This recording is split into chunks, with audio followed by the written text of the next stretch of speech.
Nasu ibadallah. Mwaka 1979 juzi, baadhi ya wazee walikuwepo.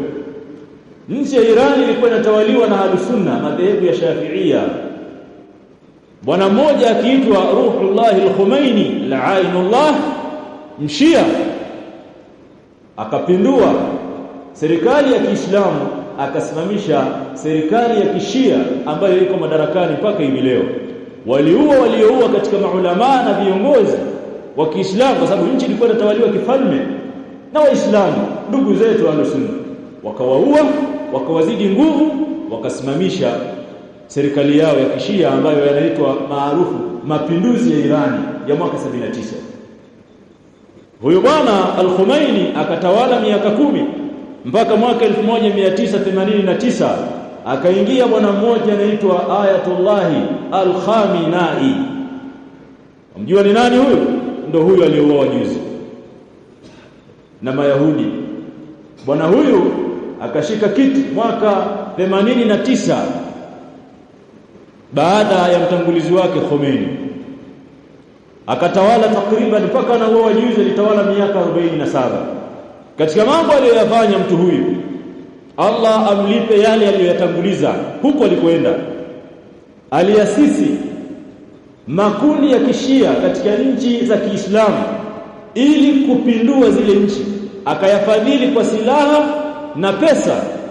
Na makundi yenyewe mfano wake ni Hizbullah ambalo liko Lebanoni, na linafahamika kazi iliyoifanya la kuidhoofisha serikali ya Lebanon, na wakaua Ahlusunna wengi sana. Lakini pia miongoni mwa makundi aliyoasisi katika nchi ya Yemen ni Mahuthi, na inafahamika kile walichokifanya mpaka wameigawa Yemen ya kusini na kaskazini, upande mmoja wakatawala wao kwa nguvu na mabavu na umwagaji damu. Muasisi wa makundi haya ni bwana huyu al-Khamenei. Lakini pia ni mfadhili mkubwa wa kundi la Hamas Gaza, na mwajua Hamas wamefanya nini, ambao ndio sababu ya Waislamu wa Gaza zaidi ya 100,000 kuuawa na Netanyahu.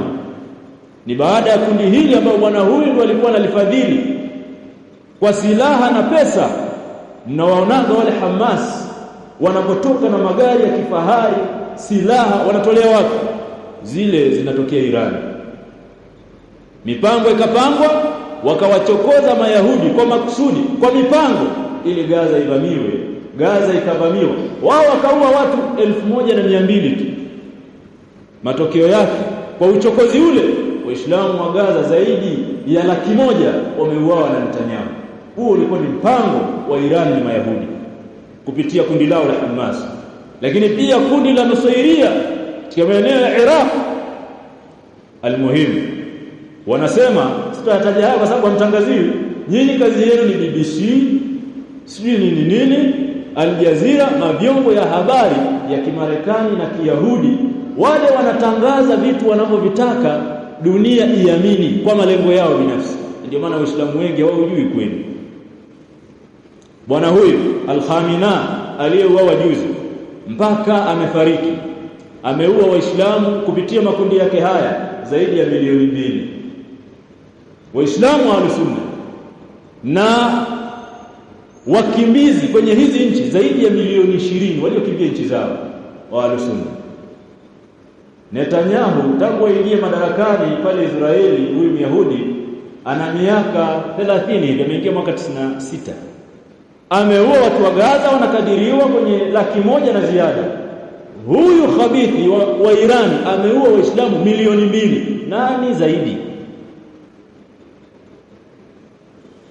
Aqulu qawli hadha wastaghfiruhu innahu huwal ghafurur rahim.